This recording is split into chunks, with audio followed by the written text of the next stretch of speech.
¿Estamos listos para compartir la palabra del Señor para esta mañana? O esta tarde o esta noche, en el momento en que nuestros hermanos nos estén viendo por las redes y este video más adelante. Me acompañan en la palabra, Evangelio de Lucas capítulo 1. Le estaba diciendo que tenemos un reto, ¿verdad? De leer un capítulo diario de Lucas, del Evangelio de Lucas. Lucas tiene 24 capítulos, así que del día 1 al 24, antes de Navidad, usted ya ha leído la vida de Jesús, porque usted sabe que el motivo de esta temporada es el nacimiento de nuestro Salvador y de nuestro Redentor. Y hoy vamos a estar transitando por este primer capítulo de Lucas. Estoy leyendo en la Nueva Traducción Viviente los versos 26 al 28 inicialmente. Y lee la palabra del Señor. Cuando Elizabeth estaba en su 6º mes de embarazo, Dios envió al ángel Gabriel a Nazaret, una aldea de Galilea, a una virgen llamada María. Ella estaba comprometida para casarse con un hombre llamado José, descendiente del rey David. Gabriel se le apareció y dijo: saludos, mujer favorecida, el Señor está contigo. Permítame orar. Te adoro, Señor, te bendigo, Padre eterno. Gracias por tu palabra, Dios del cielo. Gracias por esta que nos revelan tus misterios, tu historia, que nos revela este regalo glorioso, este regalo que no se compara con ningún otro, Señor. El regalo de que vinieras a este mundo a nacer para ser nuestro Salvador, nuestro Redentor, nuestro consejero, nuestro príncipe de paz. Es el privilegio enorme de que este Dios se hiciera carne para que estuviese más cercano a nosotros, para que de ser creados nos volviéramos hijos, Señor. Así que te damos gracias, Señor, por esta palabra que nos revela este plan glorioso de la redención. Que aunque humanamente no podamos comprender en ocasiones, que aunque no podamos entender a su máxima potencia, a lo sublime como lo eres tú, Señor, aún así, Señor, has sembrado la semilla en nuestro corazón, y esta semilla de fe, oh Padre eterno, sigue brotando para creer cada día más en tu plan perfecto para la humanidad. Gracias te damos, Señor. Gracias te damos. Gracias por contar con siervos y siervas como nosotros. Gracias porque eres tú, Señor.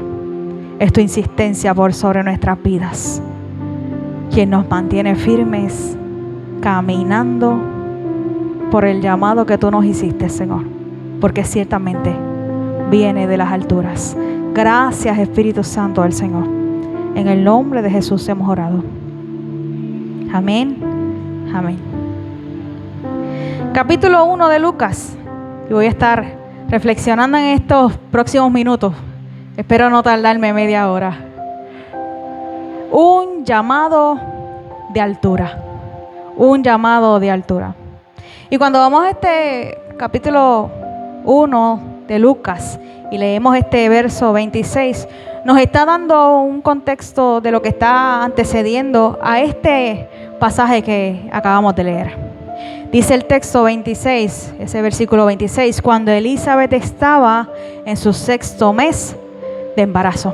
Y es que Lucas, el evangelista Lucas, que está escribiendo a los gentiles porque él es gentil, está explicando un acontecimiento previo a lo que estaba recibiendo María en estos textos. 6 meses antes de que esto aconteciera, este mismo ángel que se le apareció a María, se le había aparecido al sacerdote Zacarías. Él estaba ministrando en su turno en el lugar santísimo, porque recuerden que antes de que Cristo muriera y rompiera el velo en dos, se dividía el lugar santo, el lugar santísimo y de los atrios, ¿verdad?, del templo. Y solamente el lugar santísimo se le era permitido entrar a sacerdotes, a personas que estaban destinados para ese ministerio. Y el entrar al lugar santísimo significaba que entraban ante la presencia de Dios. Porque hasta ese momento la presencia de Dios no se derramaba por sobre todos, sino por sobre algunos y en algunas temporadas. No permanecía sobre de ellos.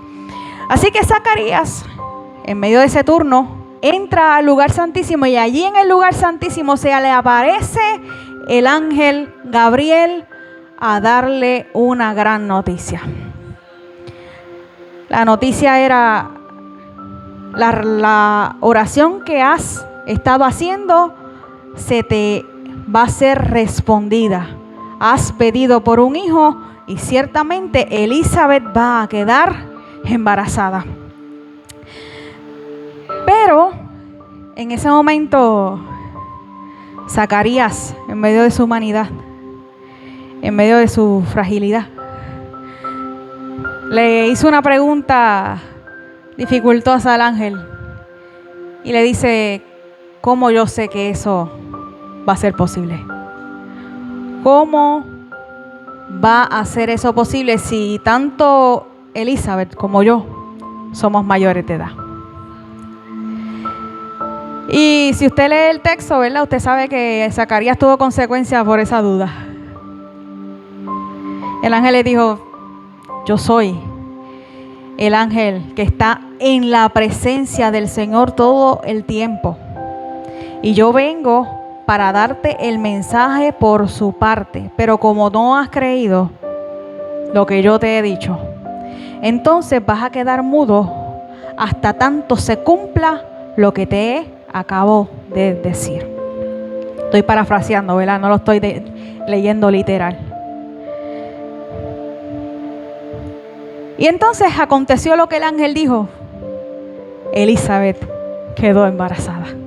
Por eso es que este verso 26 comienza diciendo cuando Elizabeth estaba en su 6º mes de embarazo, porque habían acontecido 6 meses de aquella revelación a Zacarías. Y usted sabe que el hijo de Elizabeth y Zacarías era primo de Jesús, ¿verdad? Porque Elizabeth y María eran primas. Por lo tanto, sus hijos eran como primos segundos, ¿verdad? Juan y Jesús. Por eso era que no crecieron juntos, eran distantes, ¿verdad? En crecimiento. Jesús y Juan no se conocieron, no crecieron, pero eran contemporáneos. Lo que se llevaban eran 6 meses. 6 meses de nacimiento. Y Juan iba a preparar el camino al Mesías, al Salvador. Ese era su propósito, era su llamado, y se le fue revelado a su padre Zacarías desde el principio. Este va a ser quien preparará el camino para el Salvador. Ese que desde la antigüedad, desde el Antiguo Testamento proclamaron los profetas que venía. Este es el tiempo de cumplimiento. Este es el tiempo de cumplimiento. Así que de entrada este pasaje nos da esa contextualización gloriosa de quién era este que venía.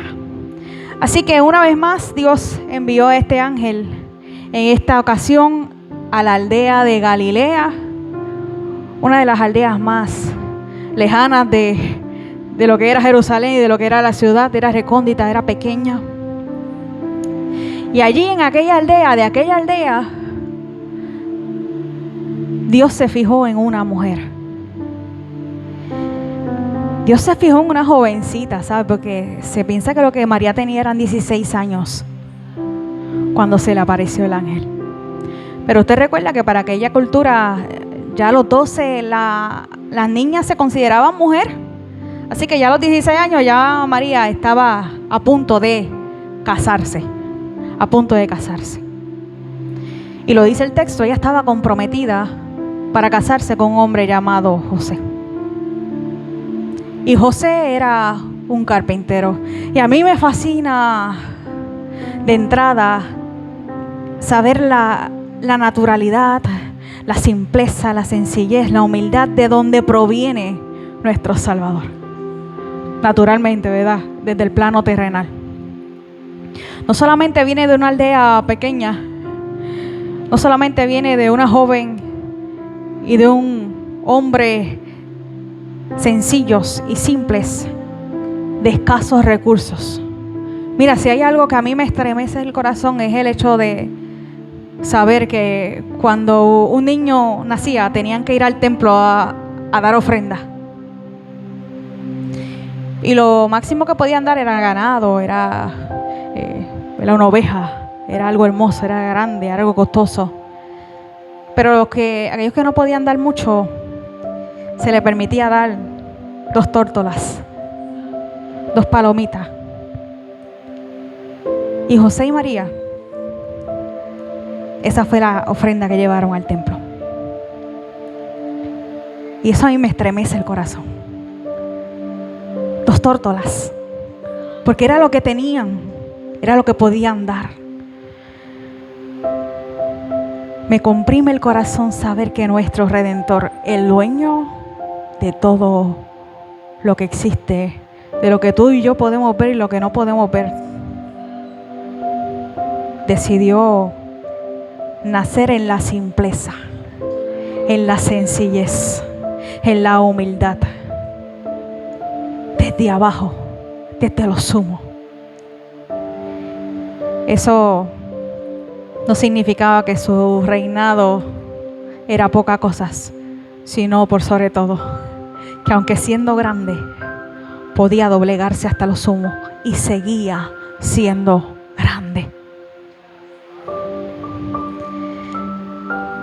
Que mucho tenemos que aprender de este nuestro Redentor.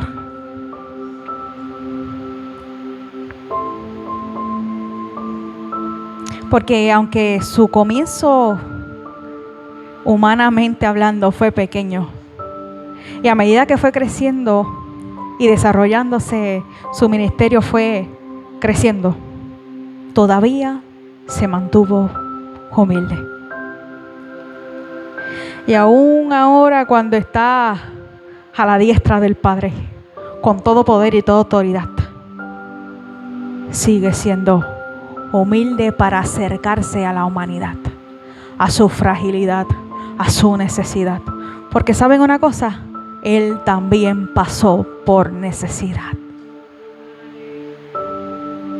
Él supo lo que es vivir y provenir de un llamado simple, de una jovencita y de un hombre que no tenía mucho. Yo me imagino que todavía María no se había casado porque José todavía no podía pagar el dote a sus padres completamente. Por eso era que estaba comprometida nada más, todavía no habían completado la ceremonia. Pero aquella jovencita despertó un llamado extraordinario de parte del Dios, dueño del universo, de todo lo que existe. La manera sencilla, justa y humilde, la vivencia de aquella joven despertó el interés del dueño de todas las cosas. Y la escogió para una tarea extraordinaria, ¿sabe? Para algo sublime. ¿Saben una cosa? El saludo del ángel para María fue perturbador. Ella estaba confusa. Fíjense que ella no se sorprendió por ver un ángel. Ella se sorprendió de su saludo. Y esto habla de la humildad. Mujer favorecida, el Señor está contigo. Y aquello para María fue algo extraordinario. Decía, ¿qué está diciendo este ángel? ¿Que yo soy qué? ¿Que Dios me considera qué?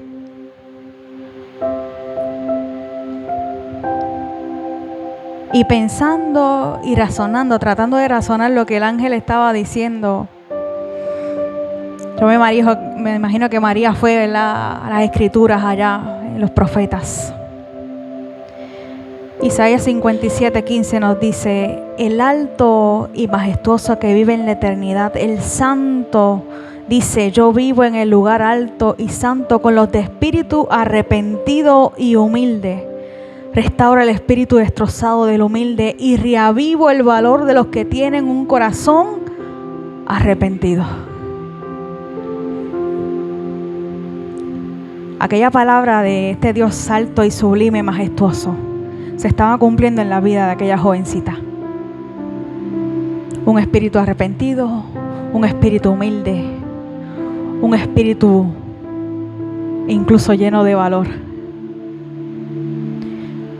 No tengas miedo, le dijo el ángel a María, porque has hallado el favor de Dios. Ser favorecido es ser promovido sobre otra persona.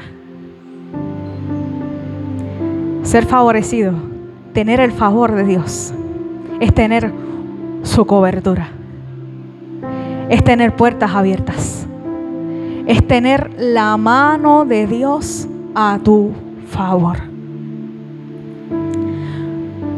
Pero lo único que mueve el favor de Dios es la humildad.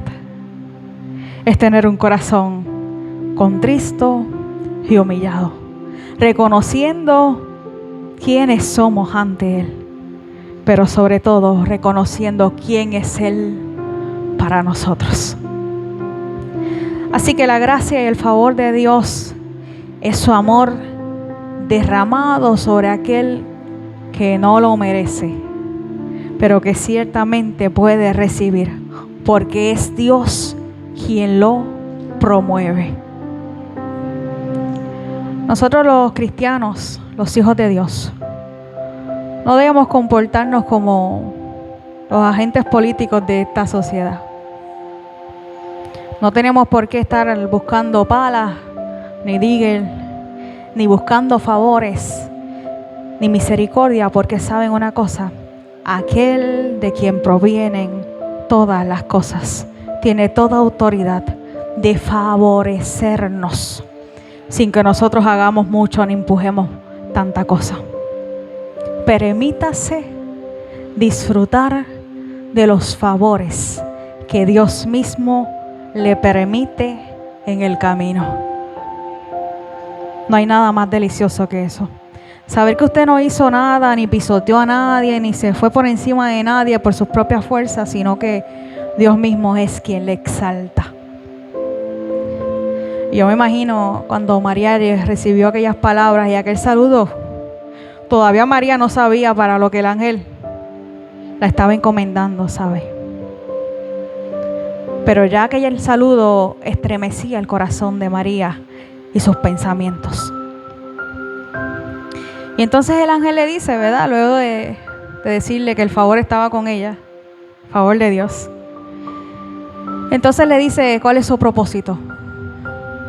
Glorioso propósito. Concebirás y darás a luz un hijo y le pondrás por nombre Jesús. Y Jesús lo que significa es Salvador, ¿sabe? Por si no lo sabían, cuando nosotros adoramos a Jesús, adoramos a nuestro Salvador. Él es nuestro Salvador. Él será muy grande y lo llamarán Hijo del Altísimo, del Excelso Benigno, de aquel que está puesto en lo más sublime, en lo más excelso, que no hay nada por encima de Él, que no hay nada sobre de Él. Él será llamado Hijo de ese Altísimo. El Señor le dará el trono de su antepasado David y reinará sobre Israel para siempre.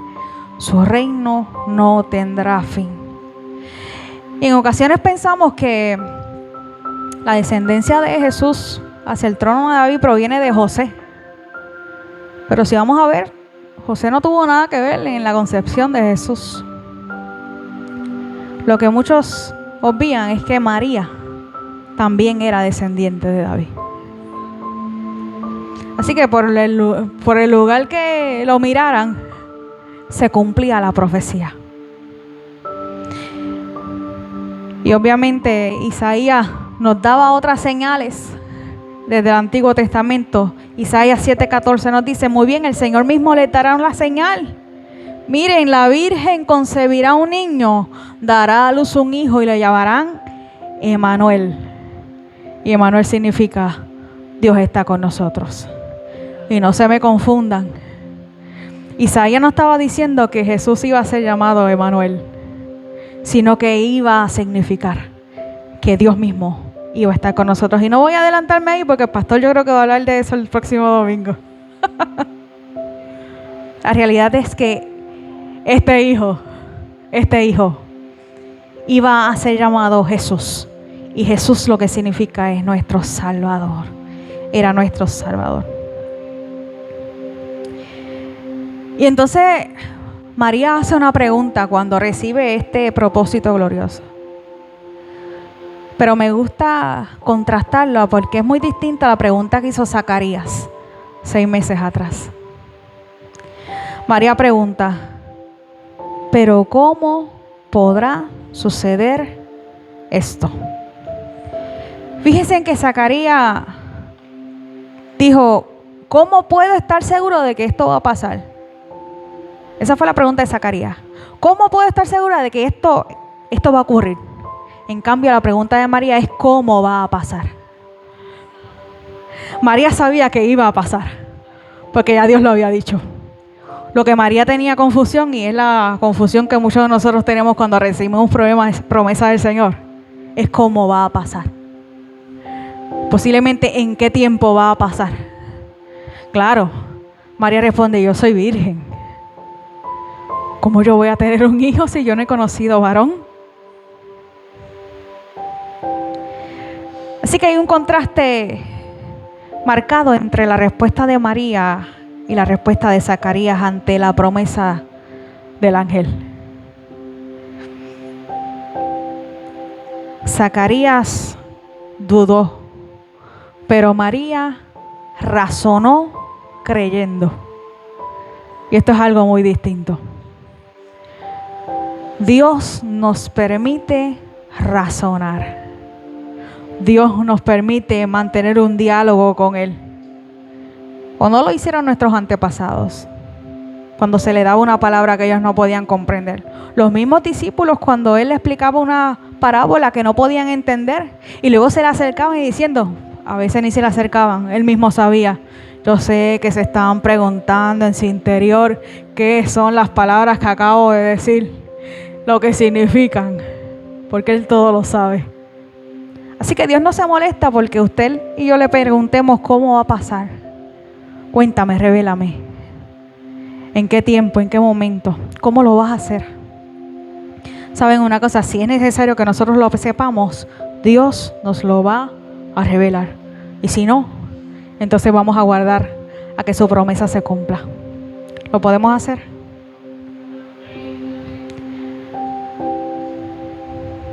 Y María recibió respuesta a su pregunta. Claro, la respuesta también iba a tener ciertas interrogantes. Porque el ángel lo que le respondió fue, el Espíritu Santo vendrá sobre ti.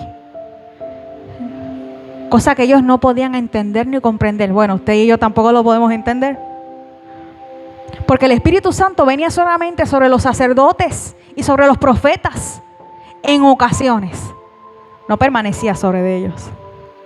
Así que María, yo me imagino sorprendida, sobre mí va a venir el Espíritu Santo del Señor. El poder del Altísimo te cubrirá con su sombra y por lo tanto el bebé que nacerá será santo y será llamado Hijo de Dios. Esa era la respuesta del ángel.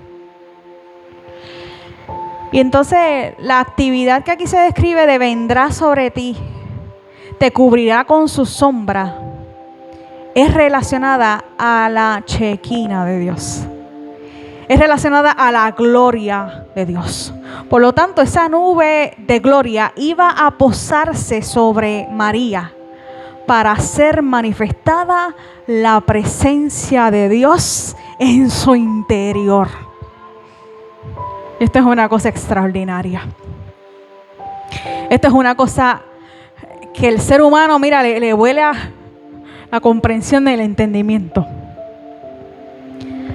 Así que en ese momento la sombra del Espíritu Santo no significaba protección como nosotros estamos acostumbrados a describirla. Que estamos bajo la sombra del Omnipotente. ¿Cuántos están bajo la sombra del Omnipotente? Así que estamos acostumbrados a que esa sombra sea nuestra protección, nuestra cobertura. Pero esta sombra también crea.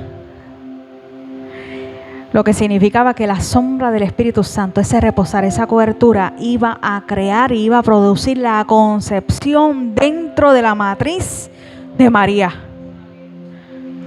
Entonces nos hacemos preguntas. ¿Hay algo que Él no pueda crear? ¿Hay algo que Él no pueda hacer? ¿Hay algo imposible para Él?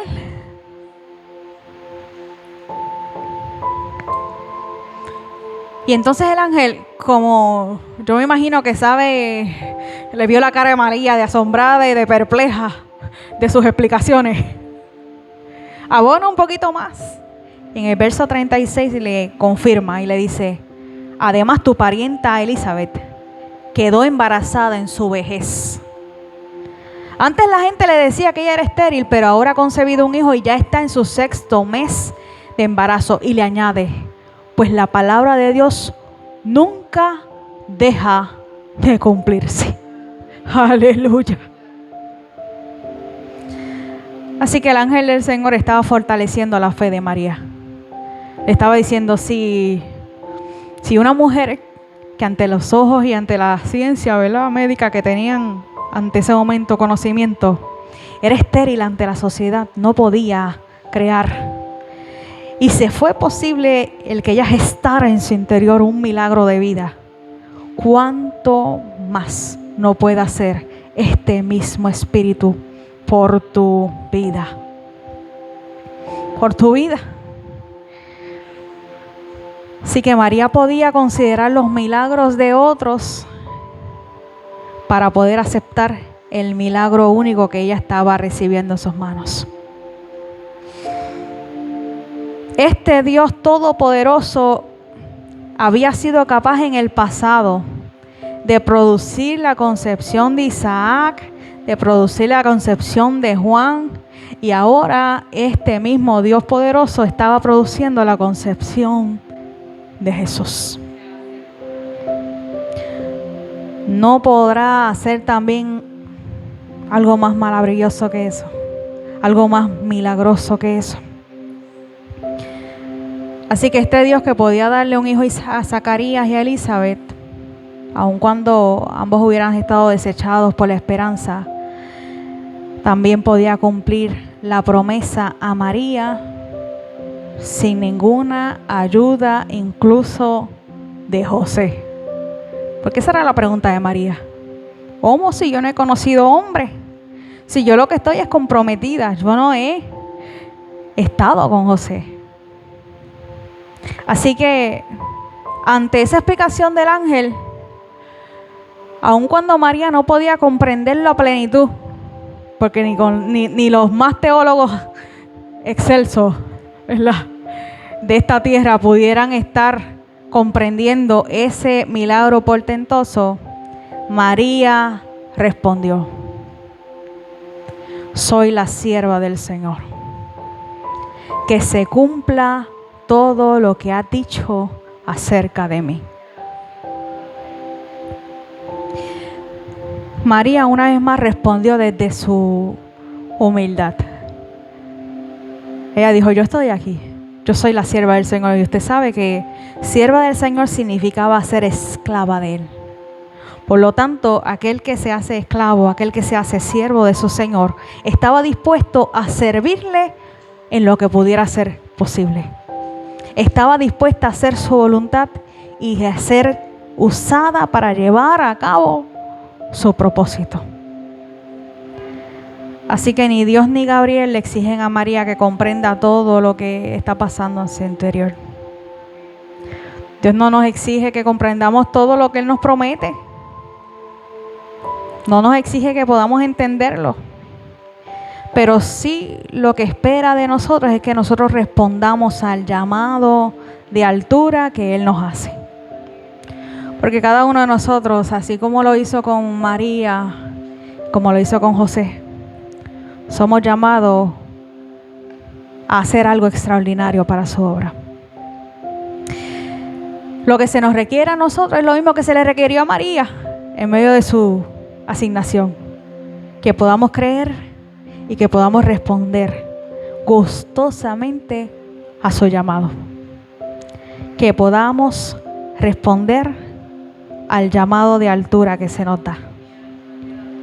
Que podamos estar dispuestos, prestos, a no solamente escuchar su voz, sino también a obedecerla.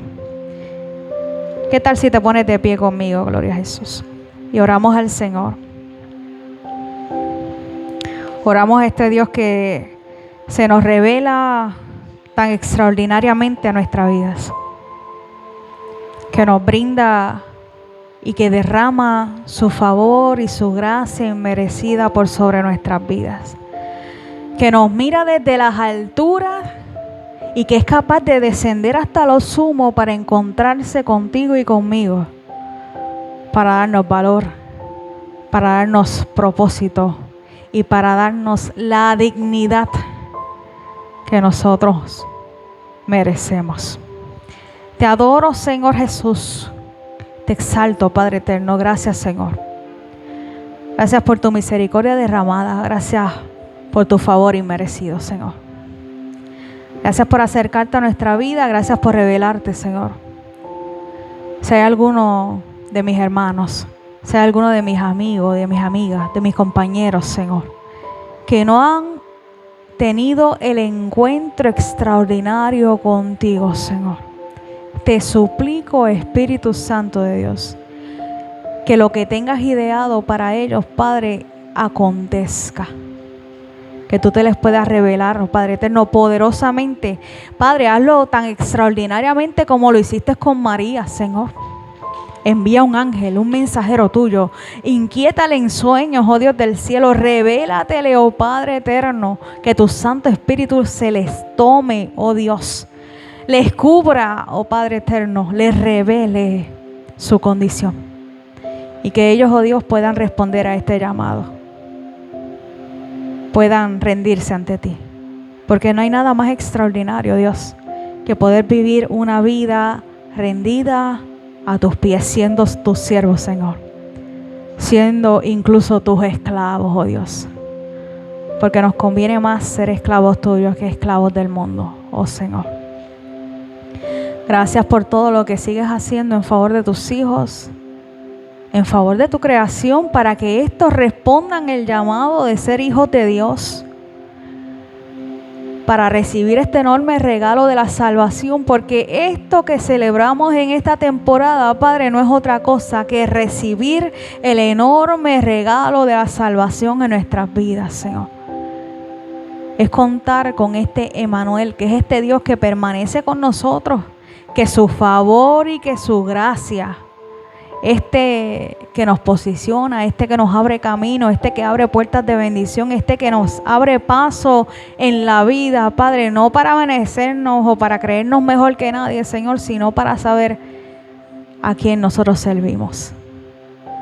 Que no importa las puertas que se nos abran en el camino o lo mucho que tú nos puedas dar, oh Dios, que podamos mantener nuestros pies firmes en la tierra, pero nuestra mirada hacia el cielo, Señor, sabiendo que tú eres el Dios altísimo, el Dios majestuoso, este Dios que se acerca a nuestras vidas, este Dios que nos da el ejemplo sumo de humildad.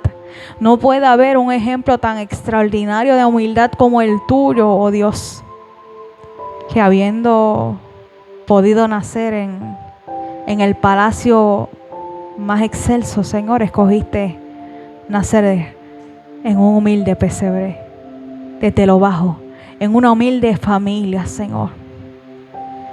Gracias, oh Padre, por tu ejemplo de humildad.